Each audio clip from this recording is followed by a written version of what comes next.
So now we are going to see introduction to organic chemistry. Introduction to organic chemistry. Organic chemistry is the study of compounds of carbon. Underline, organic chemistry is the study of compounds of carbons. So major element யார் இதில் இருப்பாங்க, key role யார் அப்படின்னா carbon இருக்காங்க. Carbon has a tendency to form more compounds with itself and other atoms than any other element. The tendency of an atom to form a chain of bonds with atoms of same element is called catenation. And the high strength of carbon-carbon bond is responsible for its catenation process.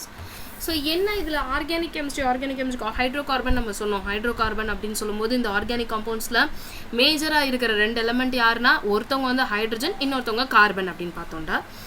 ஏன் மெயினாக இதில் கார்பனை பற்றி பேசுகிறாங்க?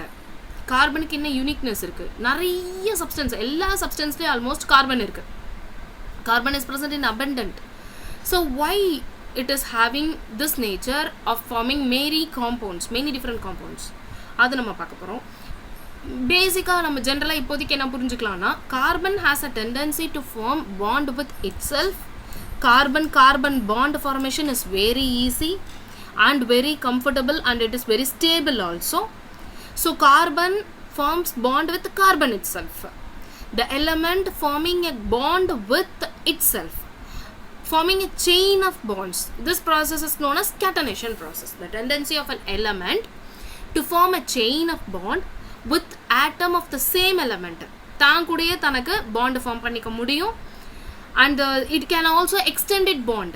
Carbon single bond carbon, you can extend the chain to many extent, any big extent. So polymer சொல்றோம், plastics சொல்றோம், அதெல்லாம் பார்த்தீங்கன்னா அந்த enormous number of carbon chain இருக்குது. நம்மளோட டிஎன்ஏ, ஆர்என்ஏ சீக்வன்ஸ் எல்லாத்துலேயும் உள்ளே இருக்குது, வெளியே இருக்குது, நிறைய அந்த கார்பன் செயின் சீக்வன்ஸ் வந்து இருக்குது. ப்ரோட்டீன் சொல்கிறோம், ப்ரோட்டீன் சீக்வன்ஸ், அதெல்லாமே கார்பன் லிங்கேஜஸ் தான். ஸோ உங்களுக்கு கார்பன் செயினை வந்து எக்ஸ்டெண்ட் பண்ணிக்கிட்டே போகிறதுக்கான பியூட்டிஃபுல் ப்ராப்பர்ட்டி இருக்குது. That property is known as catenation. The tendency of an atom to form a chain of bond with the atoms of the same element is called catenation. The high strength of carbon-carbon bond is responsible for its catenation property. So the carbon-carbon bond வந்து highly stable, ஓரளவு meaningful stability இருக்குது இதுக்கு. அதனால தான் வந்து இதை நம்ம prefer பண்ணுறாங்க. ஸோ அந்த carbon-carbon bond strength is meaningful and hence the catenation property is acceptable. அந்த வந்து கேட்டனேஷன் ப்ராப்பர்ட்டியை நிறைய இடத்துல யூஸ் பண்ணி அது நிறைய பாண்ட் ஃபார்ம் பண்ணி புது காம்பவுண்டு ஃபார்ம் ஆயிக்குது. Okay, and then the carbon has a tendency to form more compounds with itself also with other atoms. Carbon கூட மட்டும் தான் பாண்ட் ஃபார்ம் பண்ணுமா? அதுவும் கிடையாது. கார்பன் மற்ற எலமெண்ட்ஸ் கூடயும் ஈஸியாக பாண்ட் ஃபார்ம் பண்ணும். எப்படி கார்பன் பாண்ட் ஃபார்மேஷன் ஈஸியோ அதே மாதிரி carbon hydrogen bond formation, carbon oxygen bond formation, carbon with nitrogen, carbon with sulphur, carbon with fluorine and etc. many other elements can be combined with carbon.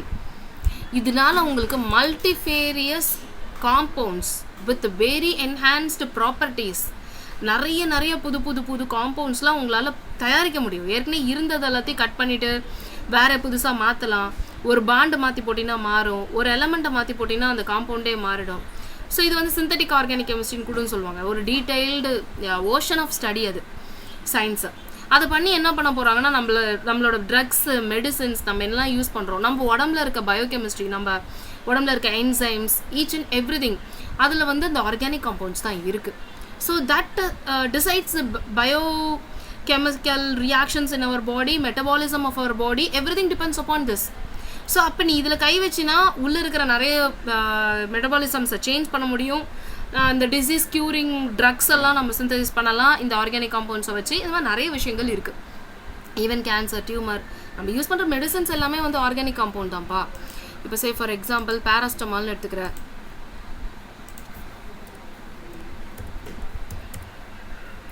பேராஸ்டமால். So அதோட structure பார்த்தோன்னு வச்சுக்கோங்க, இந்த மாதிரி இருக்குது.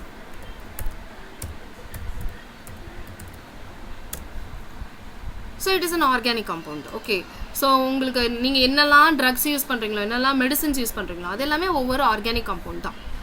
சரியா? இதில் பாரு, இது 6 மெம்பர்ட் கார்பன் செயின், இதில் பென்சின் ரிங் சொல்கிறோம். இங்கே ஒரு CO குரூப் இருக்குது, இங்கே ஒரு CH3, NH. ஸோ இந்த மாதிரி ஒவ்வொன்றா இதில் ஏதாவது ஒரு குரூப் ஒரு இடத்துல மாற்றினா கூட அது வேறு காம்பவுண்ட், வேறு ப்ராப்பர்ட்டிஸோட மாறிடும்.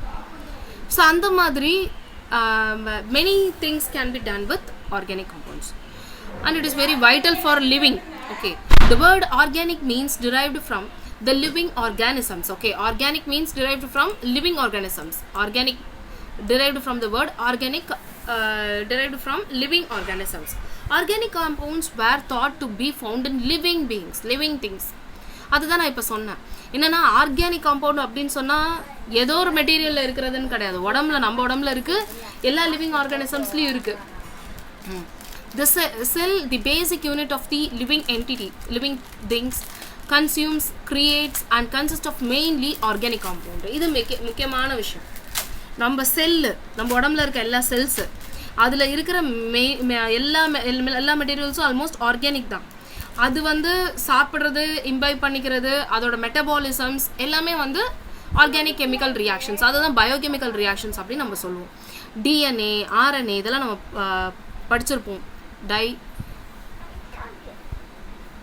the genetic material, DNA, the genetic material, lipids, அதுக்கப்புறம் cell membranes, glycogen, energy reserve, energy stored to energy reservoir in our liver and all other things. நம்ம ஃபுட்டு எல்லாமே வந்து ஆர்கானிக் கம்பவுண்ட் தான் அப்படின்னு சொல்கிறாங்க. அப்புறம் வந்து நம்மளுடைய பாடியில் இருக்க each and every part is said to be an organic compound. So this much important study we are going to study. Except few inorganic compounds like salt, water, all over the foods what we take inside. Food, medicine, clothing, cosmetics, fuel, etc. are all the compounds of carbon, all essential biochemical reactions. So இதெல்லாம் நீங்கள் underline பண்ணிக்கோங்க book எடுத்து வச்சுக்கிட்டு. ஒரு சில inorganic compounds like salt, வாட்டரை தவிர நம்ம முக்கால்வாசி எடுத்துக்கிற ஃபுட் எல்லாமே ஆர்கானிக் காம்பவுண்ட்ஸ் தான்.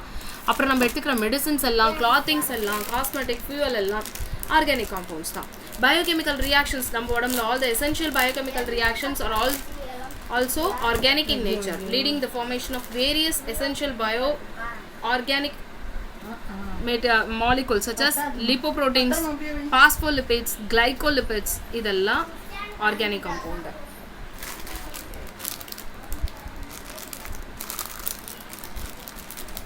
Synthesis of acetic acid by Kolb's and methane by Berthold confirmed that organic compounds can be synthesized in the laboratory. So first யாரெல்லாம் வந்து ஆர்கானிக் காம்பவுண்ட்ஸ் சிந்தசைஸ் பண்ணாங்க? நம்ம லிவிங் பீயிங்ஸில் இருக்கிற ஆர்கானிக் காம்பவுண்ட்ஸ் பற்றி பார்க்குறோம். Biomolecules, அதுக்கப்புறம் lipoproteins, phospholipids, கிளைகோலிபிட்ஸ், அப்புறம் ATP அதெல்லாம் நம்ம சொல்லுவோம். Adenosine triphosphate, proteins, DNA, RNA எல்லாமே வந்து ஆர்கானிக் காம்பவுண்ட் அப்படின்னு சொல்லிட்டோம். சரி, இதை சிந்தசைஸ் பண்ண முடியுமா? ஆர்டிஃபிஷியலாக நம்மளால் லேபில் சிந்தசைஸ் பண்ண முடியுமா? நிறைய பண்ணலாம். ஸோ அதில் பேசிக்காக ஃபஸ்ட்டு யார் ஸ்டார்ட் பண்ணாங்கன்னா கோல்ப்ஸ் சிந்தசிஸ். கோல்புன்னு ஒரு சயின்டிஸ்ட், அவங்க என்ன பண்ணாங்க, அஸ்டிக் ஆசிட் ப்ரிப்பேர் பண்ணாங்க. Berthelot prepared methane. Okay, and confirmed the organic compounds can be synthesized in the laboratory also. Millions of organic compounds were synthesized and being characterized every day. இது வந்து ஒரு vast study, vast area of research, in-depth research. So இந்த organic compounds-கான applications-ன்றது multifaceted.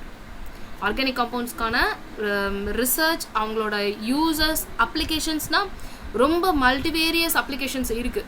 It finds its applications. The field of organic chemistry is very vast and its principle finds applications in many industries including food, textile, petrochemical, pharmaceutical, dye industry, polymer industry, fertilizers, cosmetics, everything we can have it as organic compound. Each and everything has its basic structure, characters linked with organic compound. அவங்களோட basic கன்ஸ்ட்ரக்ஷனே organic compound தான் இருக்கும். அதுக்குள்ளே இருக்கிறது food ஸ்டஃபாக organic material தான். டெக்ஸ்டைலில் இருக்கிற அந்த cotton, ஜூட்டு அதெல்லாம் நம்ம சொல்கிறோம். அதில் வந்து இருக்கிற டெக்ஸ்சர்லாம் மாற்றுறது. நம்ம முன்னெல்லாம் வந்து காட்டன் மட்டும் தான் இருந்துச்சு ஆதி காலத்தில். இப்போல்லாம் நமக்கு நிறைய வெரைட்டி ஆஃப் டெக்ஸ்சர்ஸில் ட்ரெஸ்ஸஸ் கிடைக்கிது. நமக்கே தெரியும் என்னெல்லாம் வெரைட்டி டெக்ஸ்சரில் ட்ரெஸ்ஸஸ் கிடைக்கிது அப்படின்னு. அதேமாதிரி பெட்ரோகெமிக்கல்ஸ். ஓகே, பெட்ரோகெமிக்கல் நம்ம ஃபியூவலாக யூஸ் பண்ணுறோம் இல்லையா, அந்த இடத்துல என்னெல்லாம் வெரைட்டிஸ் வந்து நம்ம யூஸ் பண்ணுறோம். கெராசின், டீசல், அதுக்கப்புறம் என்னது நம்மளோட பெட்ரோலு, அதில் நிறைய இருக்குது, நிறைய வெரைட்டி இருக்குது. ஸோ அதெல்லாமே ஆர்கானிக் காம்பவுண்ட் தான். ஃபார்மக்யூட்டிக்கல்ஸ், நம்மளோட மெடிசன்ஸ், அதெல்லாம் ஆர்கானிக் காம்பவுண்ட்ஸ். டை, பாலிமரும் போது நம்ம வந்து சேரும் வந்து பாலிமர் மெட்டீரியல் தான். நம்ம யூஸ் பண்ணுற பாலித்தீன் பேக்ஸு அது கூட பாலிமர் மெட்டீரியல் தான். ஸோ அந்த மாதிரி நிறைய வெரைட்டி ஆஃப் பாலிமர்ஸ் இருக்குது நம்ம டெய்லி யூஸில் யூஸ் பண்ணுறது. Fertilisers, cosmetic, etcetera. Discussing the importance of organic compound just like Okay, there we stop.